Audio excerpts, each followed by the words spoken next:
Buongiorno, io sono Vez e bentornati in un nuovo video di Economia Pop. Oggi parliamo di un argomento che scalda gli animi di molti italiani: lo stipendio di chi ci governa. Nel video sul bilancio dello Stato, che potete trovare qui in alto a destra, io ho accennato più o meno quali sono le spese che lo Stato ha, senza entrare nel dettaglio perché sarebbero state decisamente troppe. Successivamente però ho fatto un'analisi un po' più approfondita e mi è subito balzato all'occhio la spesa per il Parlamento italiano. Iniziamo ora a dare un po' di numeri di quanto paghiamo noi con le nostre tasse questo organo che ci governa. Come ben saprete, e se non lo sapete siete dei pessimi cittadini, il Parlamento è composto da Senato della Repubblica e Camera dei Deputati. In un anno solo per la Camera spendiamo 1 miliardo di euro.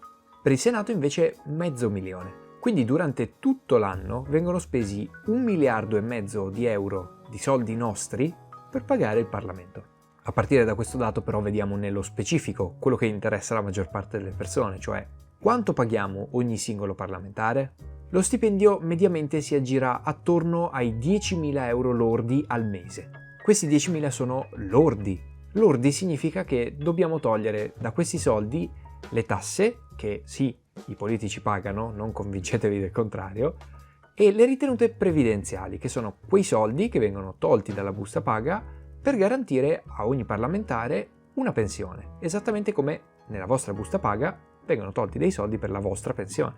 Togliendo quindi queste due voci si arriva ad avere lo stipendio netto, che si aggira attorno ai 5.000 euro al mese.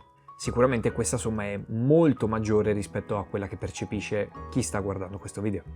I dati dicono che lo stipendio medio lordo in Italia normalmente si aggira attorno ai 1.600 euro. Questo significa che da 1.600 bisogna togliere le tasse e i contributi previdenziali.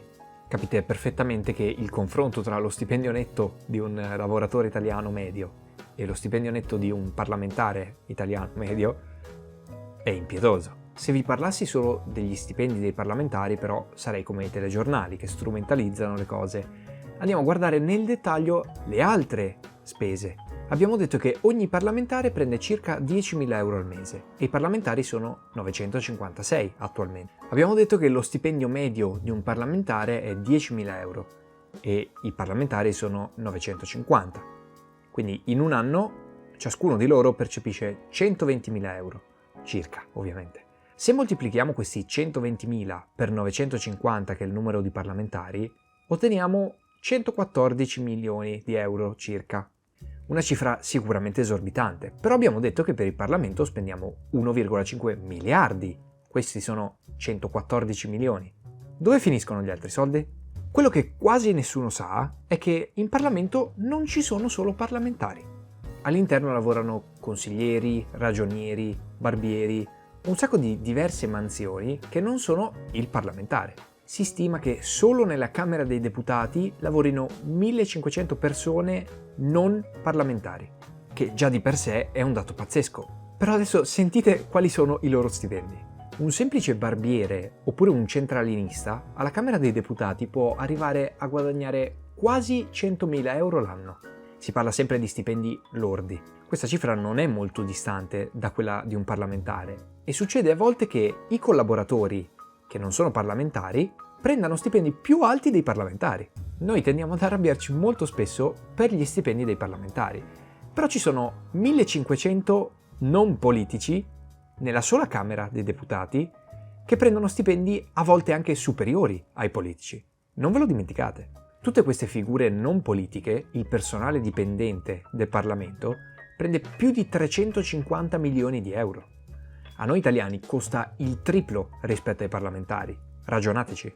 Vi dirò solo un'altra voce di spesa per non far venire questo video troppo lungo, però se siete molto interessati fatemelo sapere nei commenti che farò una seconda parte di questo video. L'ultima voce di spesa della quale vi parlerò oggi sono i cosiddetti vitalizi, che non si chiamano più vitalizi e sono stati ridimensionati, però sono comunque una voce di spesa molto grande. I vitalizi di fatto non esistono più da 7 anni, però noi mensilmente continuiamo a pagare una somma di denaro a ogni parlamentare che ha smesso di svolgere quella carica. Tra l'altro continuiamo a pagare non solo i parlamentari, ma anche i parenti dei parlamentari morti. Infatti esiste il concetto di reversibilità, Non ve ne parlerò in questo video, però ve lo spiego in breve. Quando un deputato muore e aveva un certo ammontare di soldi da percepire, quegli stessi soldi non rimangono allo Stato ma continuano ad essere erogati alla famiglia. Questo tipo di spesa costa a noi italiani e al bilancio dello Stato 200 milioni di euro ogni anno. Bene, anche per questo video è tutto, io spero che siate un po' più consapevoli di dove finiscono i soldi delle vostre tasse e vi invito a mettere like se vi è piaciuto il video, commentare, condividere, iscrivervi, attivare la campanellina e un sacco di altre cose, ma soprattutto tra poco arriveranno dei riquadri. In questi riquadri ci sono altri miei video molto belli, quindi cliccateci.